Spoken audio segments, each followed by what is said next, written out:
first of all, thank you all very much for staying. And secondly, thanks to the organisers for locking the doors. Clearly that worked pretty well. So I was asked to try and give a talk about some of the cool stuff that we're doing in the university. And of course, since this talk is kind of celebrating the UNESCO Day of Light, I thought it was appropriate maybe to start off by taking a little bit of a look at light and thinking a little bit about what it's all about. Along the way, I've got a couple of props that we will hopefully go through. And I also have to thank Francesco earlier on for giving a good introduction to some of the things which I'm going to talk about in my talk, including this very dead butterfly, but we'll come to that in a minute.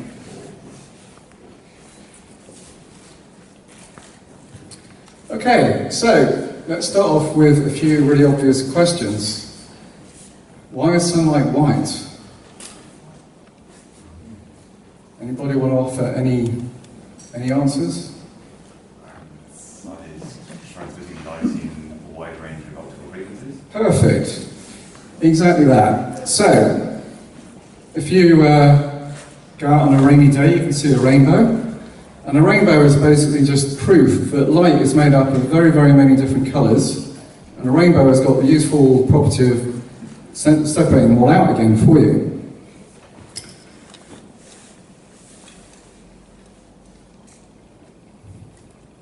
Let's try and use the clicker.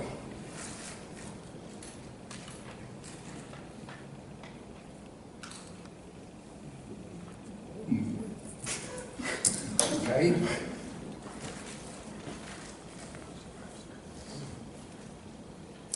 Okay, so indeed, light is made up of very many different colours, and in fact, there's many colours that you can't even see. And so the part of the spectrum you can actually see is actually very, very tiny, and it goes from basically red to violet. But apart from that, there's a lot of other colours that you can't actually see, which come from the sun. So basically, you're probably quite familiar with the fact that all of our energy comes from the sun in the first place, and that light basically is a useful method of transmitting that energy across space from the sun to us. And the thing which is interesting here is that the energy which is transmitted actually depends on the colour of the light. So for example, red light has got less energy than blue light. So here's another question. If you go out on a sunny day, it's quite possible that you might get sunburn in quite a short period of time. So why does that actually happen? Well, basically what happens is, without going into all the full details, the UV light has got a lot of energy. When the UV light hits your skin, it interacts with the DNA in your cells, and that's basically not very healthy for you. Whereas the red light has got less energy, it doesn't really cause any damage. So if we look at this, basically, if we go to X-rays and shorter wavelength, they're actually pretty unhealthy. So in the very extreme here, you've got gamma rays, which you really wouldn't want to mess with. But in between, you've got X-rays, which you can occasionally have. It's not going to cause you too much harm. So that's that. What about colour? So the sun gives out all of these different colours of light, but what is colour? What makes an object coloured? The wavelength of light it actually reflects. Exactly. So we've got an expert over there. So when we illuminate an object with white light, it actually absorbs most of the colours and it just reflects a few. So the colour that actually gets reflected is what we see the object as having. So the red tomatoes reflect just red light, the green Smarties give out just green light. So again, to state what might be apparently obvious, objects only actually have a colour when you shine light on them. If you have a dark room, nothing has any colour. It's not just that you can't see it. The colour is basically coming from light which gets reflected back. So if you're in a dark room, an object has no colour, it's basically black. So, why is that? Well, coloured objects, they don't just create light, they just absorb light or reflect it back. Otherwise, when it's dark, the sun goes down, it would be light the whole time. That doesn't happen. So objects just basically absorb light or reflect it. They don't necessarily produce light. So, how to create colour? Very easy and very obvious. You simply paint something. So if you paint an object, it actually simply reflects the chosen colour, depending on what colour you paint it with. And again, when you look at it, you see the reflected light. So what about if we want to absorb light? What would be the best colour to do that? Exactly, black. And you might have noticed that around Southampton there's quite a lot of roofs with solar cells on, and they're all black. And the reason is because black absorbs all colours. So if you want to absorb light most efficiently, you wouldn't want to paint it green, because that would just absorb the green light. Rather, it would reflect the green light. But black means it's absorbing all the different colours as best you can. So, I'm not going to talk about this in detail, because it's not the main point about the talk, but we can actually use nanotechnology in order to improve the efficiency of solar cells by making them blacker than black. And in fact, we're doing a lot of work in Southampton on doing exactly that. So I'm going to give a little bit of insight now as to how that could happen. So before we get there, just a few pretty pictures, some colourful things. So we talked about colour coming from materials which basically absorb light and reflect light of a particular colour. So in nature, you've got some very colourful things such as fish, frogs, birds, and along-cut insects. Now insects, if you look at them, they've got a different type of colour that's a little bit mysterious. It's very, very bright and very, very shiny.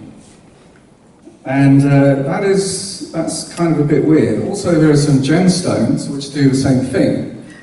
So there are these opals which have got this kind of iridescent colour.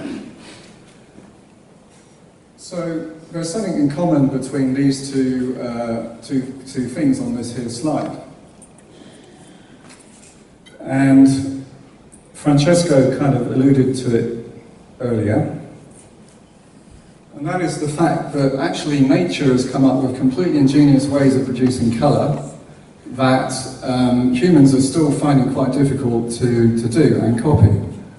So there are a number of very bright butterflies, and this one's quite a good example because it's got black parts and it's got green parts. And it turns out that the brightest colours which are produced by nature are not actually produced by pigment or paint, it's produced by nanostructures, by nanotechnology. And so nature's got some very clever tricks, but luckily in university we've got a very clever microscope and we're able to look at this quite nicely. So let's just take a quick look.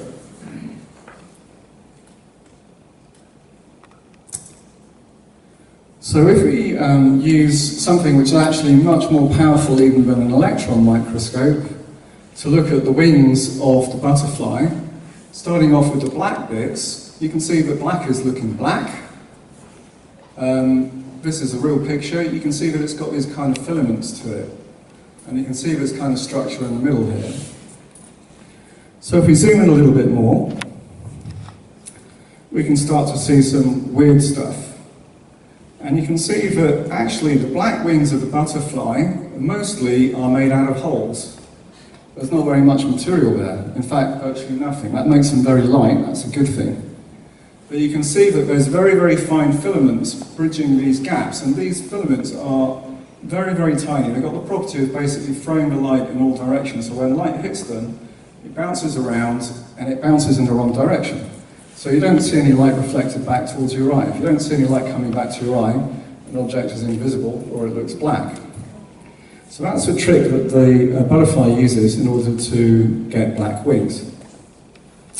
Zooming in a little bit further, you can really see that these are very, very tiny structures, and on a scale of actually just a few nanometers. So down here we've got 400 nanometers. These little bridges here are, around about 50 to 100 nanometers big. So they're actually far, far smaller than the wavelength of light, and we'll come to that in a minute.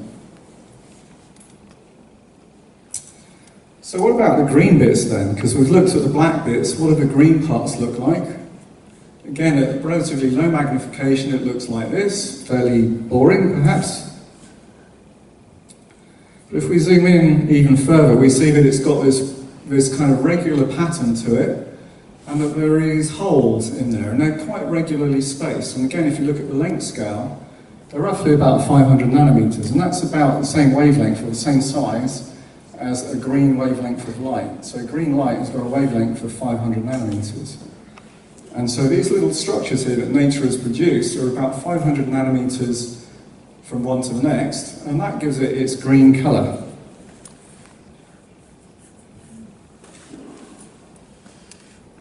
Okay, so let's move on.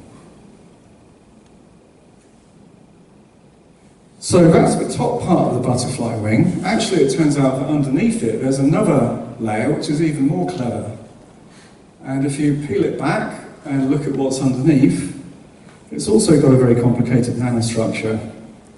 And here it's actually a kind of three-dimensional nanostructure, which is even smaller. It's just 200 nanometers in size, so very, very, very tiny.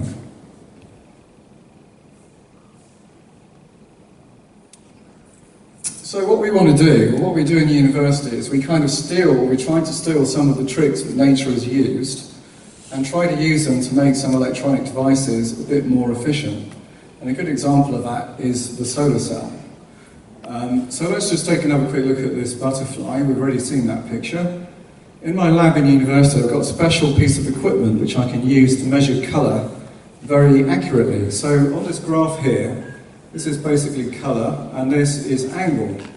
And strangely enough, this blue-looking butterfly, it reflects blue light uniformly for any angle of incidence. And that's something which is actually very hard to do. You might not think that, but actually getting structures which do that is actually very, very tricky. If we look at the black butterfly, however, you can see that over the sort of range of wavelengths you can see, there's basically no reflection. It is actually truly black. However, on this graph here, you can see there's all these squiggly lines, and what that means is if we actually had infrared vision, which we don't, the black butterfly would actually be really colourful. So if you had infrared vision, the black butterfly is not black at all. And insects actually see the world quite differently to us. So, just to recap, we've looked a little bit at colour. There's two different ways of producing colour. One of them is using kind of pigments, and the other method is using nanostructures to kind of do a trick. Of course, what about luminescent colours? So my talk is really about light generation and displays. So let's talk a little bit about luminescent colour, and in particular, quantum dots. So quantum dots, you might have heard something about them. They are materials which basically glow. But why do they glow? They glow because they absorb light energy, they don't actually reflect it. And they absorb light energy of one colour, and they produce light energy of a different colour. And they're basically spherical particles made of what we call a semiconductor material. So they've got this interesting property that they absorb light energy and turn it into a different colour with unbelievably high efficiency, and this is the important thing. Quantum dots can have efficiencies of well over 90%. That's quite incredible.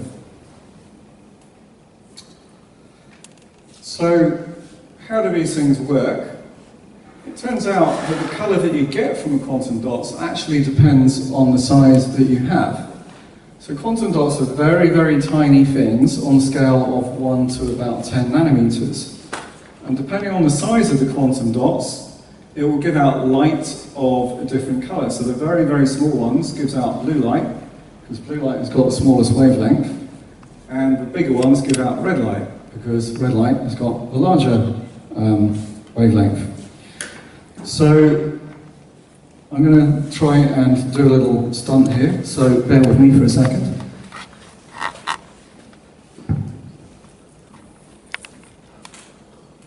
Okay, we'll just move on to the next slide. I'll come back to that in a minute. So in my lab at the university, we're actually able to make our own quantum dot material for our experiments. And just a nice picture of ones which my students have actually made. And actually these particular ones, they're not spherical, they're actually cube-shaped. And they look a little bit like that. So here's actually a transmitting electron microscope picture of the quantum dots. And you can see that the key thing about these quantum dots is, okay, first of all, they're very small, but also they all need to be pretty much exactly the same. So how do we make millions and millions of particles which are all exactly the same size and very, very small? Well, we could try and clone them. Actually, no. We use chemistry instead. So by using chemistry, we're able to directly produce quantum dots of a particular size very, very accurately. That means we don't have to make buckets of them and throw them away. We can directly produce quantum dots of exactly the right colour that we want to have. So just to show you that, here are some quantum dot materials which were made by my students. Right here I have a UV light. And at least those ones at the front, you can probably see it glowing a little bit. I can promise you they are not radioactive. It is purely a material which is absorbing UV light and it's producing light of another colour quite brightly. So I'm going to leave those there for the minute.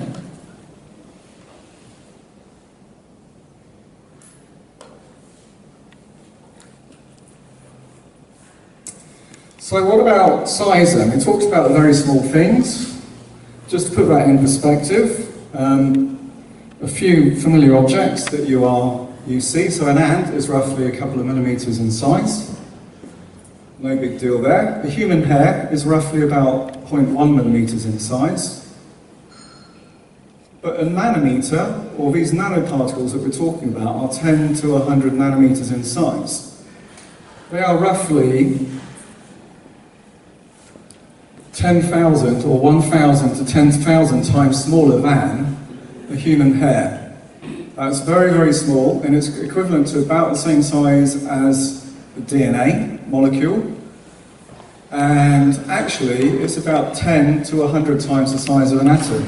So one of these quantum dots has only got maybe 10 or 100 atoms across its diameter. So let's just take a little break in a different direction then. We've talked about light, we've talked a little bit about colour, and we've talked a little bit about producing light. Let's talk about the obvious thing, light bulbs. Very boring topic perhaps. So here's a quick snapshot of a history of lighting. And back in 1805, the X scale here, by the way, is not completely accurate, so ignore that. Humphrey Davy invented the first light bulb by putting some electricity across a carbon filament.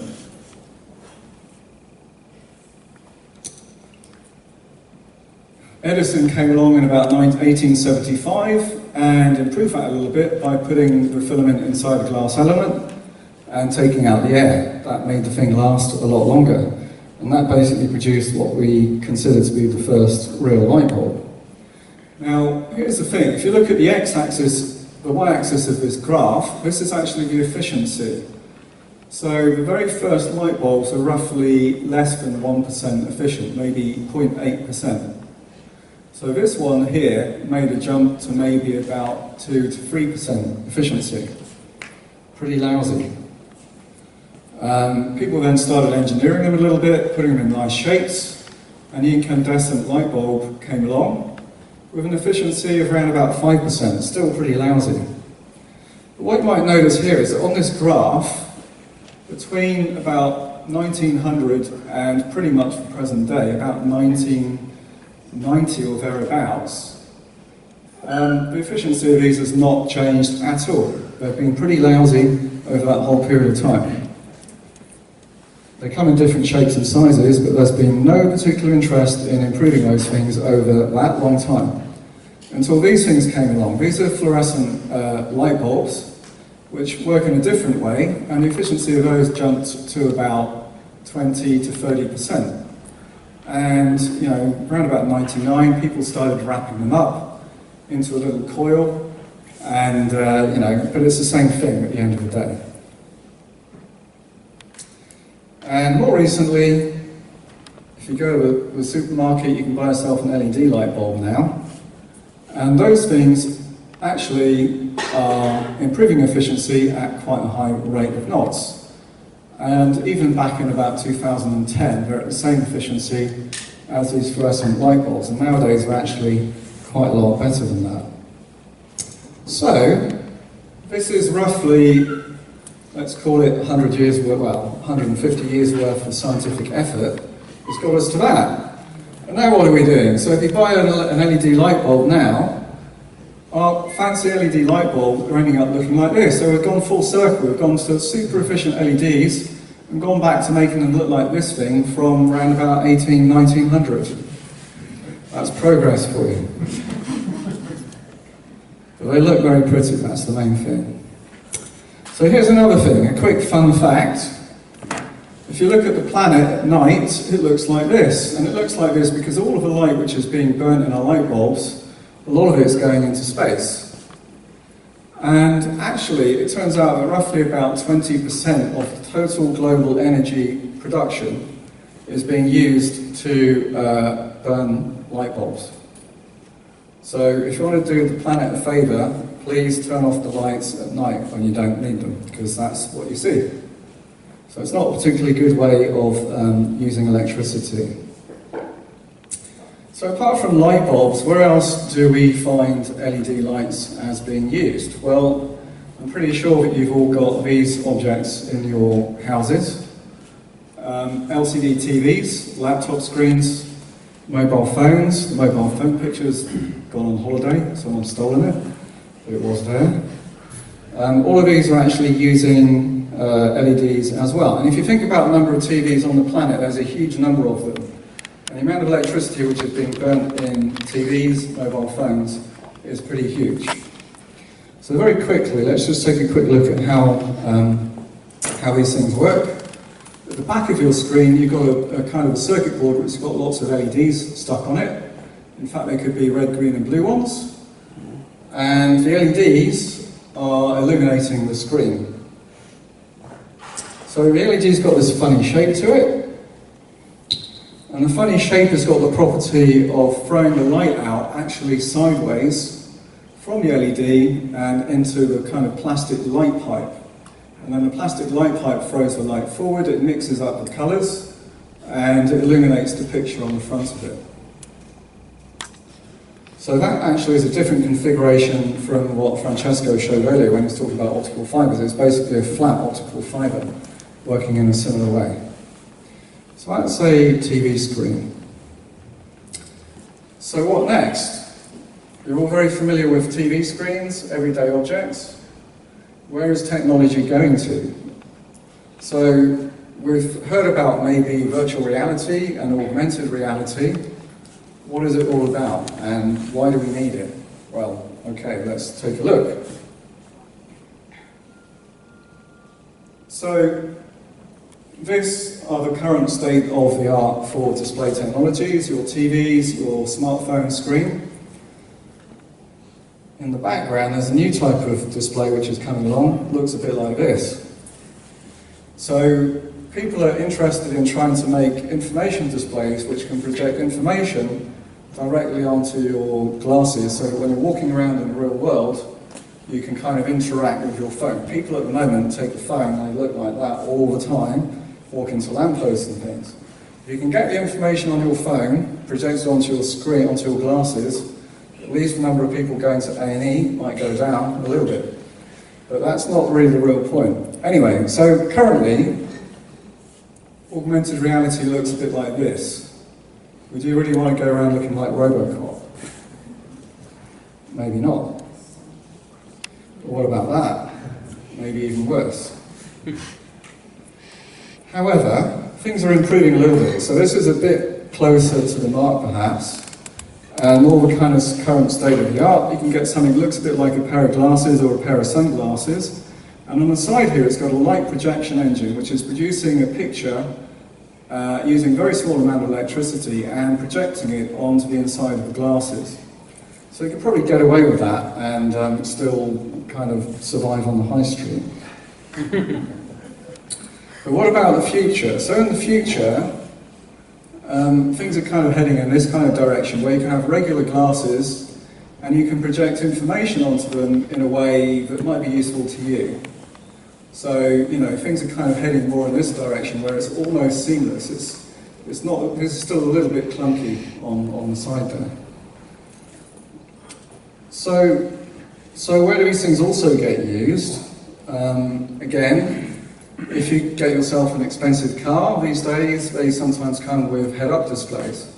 So head-up displays are exactly the kind of starting point for this kind of projection technology.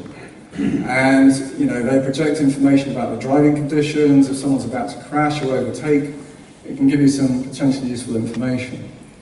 Obviously, they've been around in aircraft for quite some time, and actually in civilian aircraft, as well as military ones. And actually, for example, for the landing phase, they're pretty helpful for pilots in order to kind of visualize the environment at the same time as looking at the instrument numbers. So that's currently where things are at. But the problem is that these are actually very clunky, and at the moment, actually very expensive, and they don't really work very well.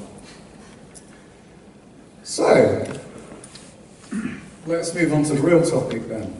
So the work which I'm doing in the university is orientated towards making a new type of display that could be used for sort of wearable electronic devices, and actually is already starting to find its way into your smartphone. So the next generation Apple phones are going to be using micro-LED technology.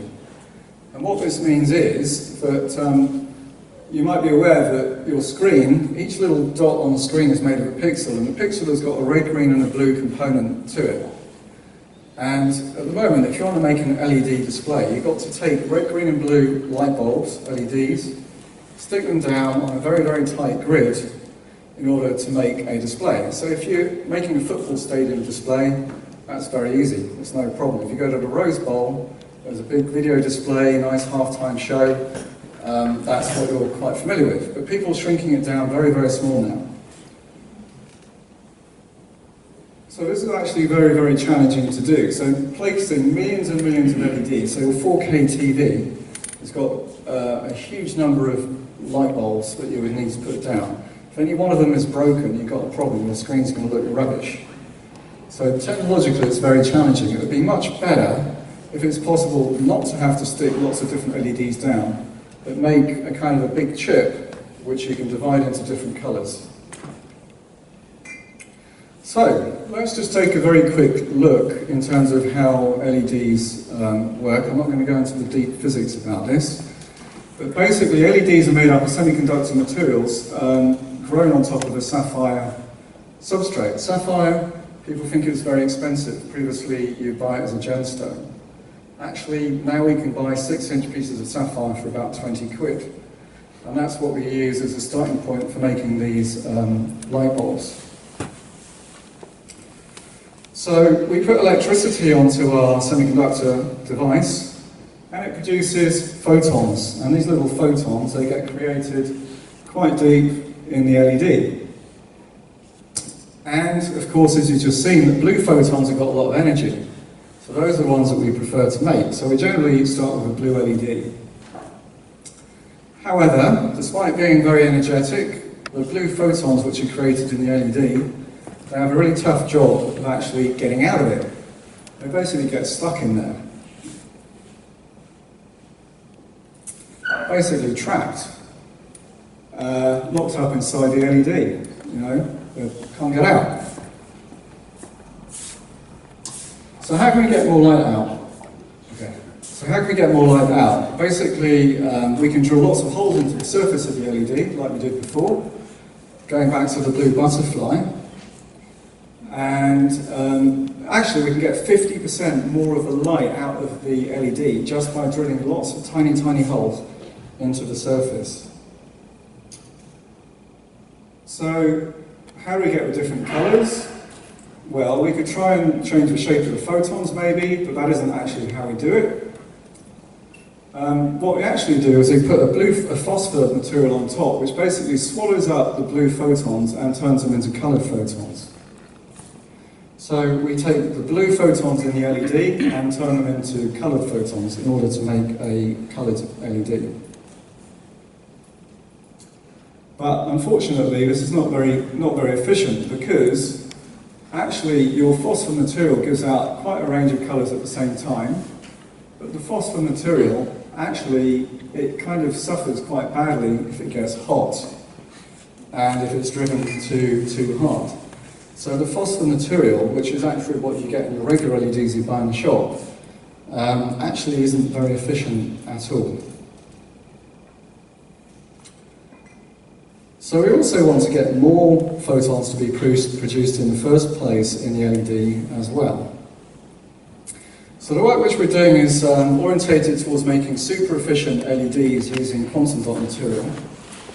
And what we're actually doing is taking a regular LED and we're drilling holes in it.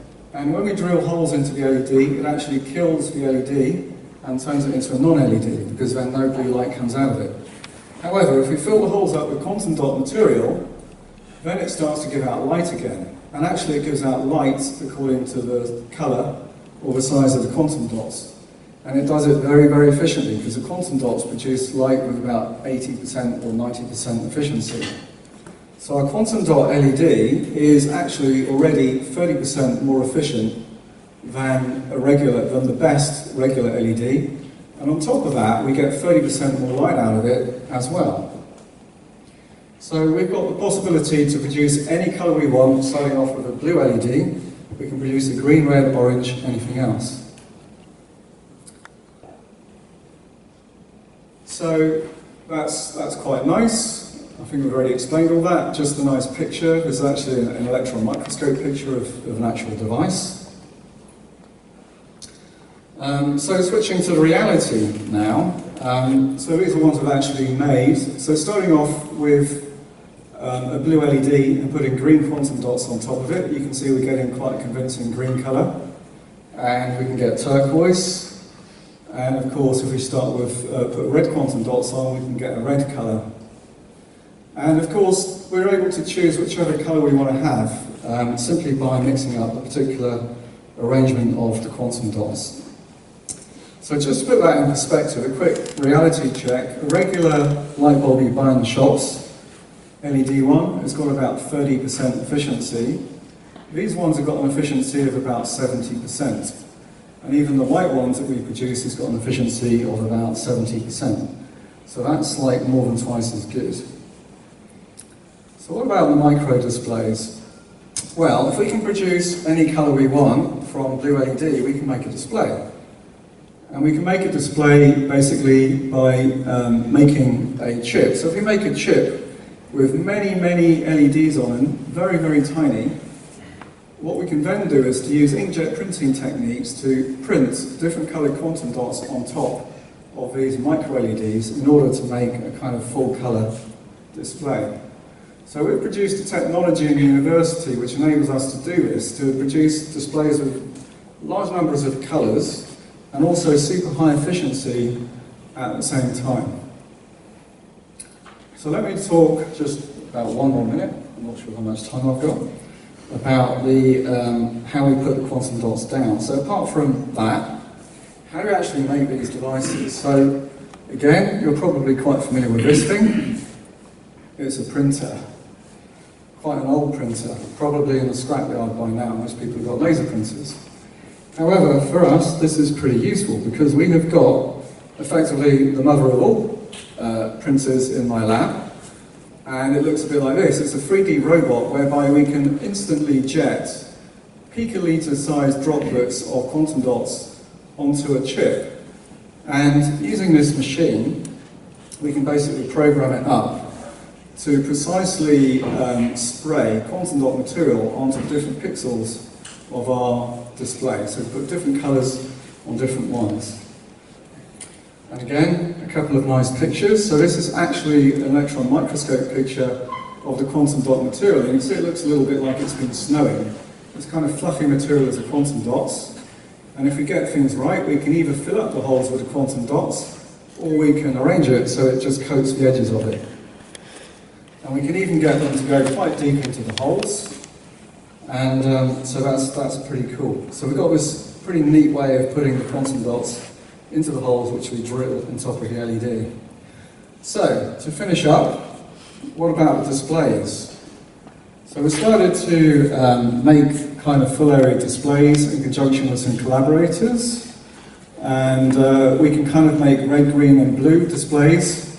At the moment they're a little bit clunky, but these are actually quite small. You can see about 6.4 millimeters in size.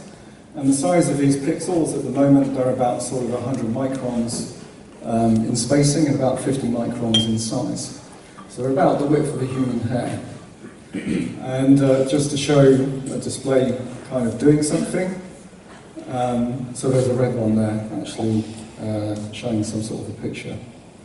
So, to finish up, hopefully, if nothing else, you've learned a little bit about how light works, a little bit about colour, a little bit about light bulb technologies, a tiny bit about how quantum dots work, and a little bit about LED technology. So, thank you very much.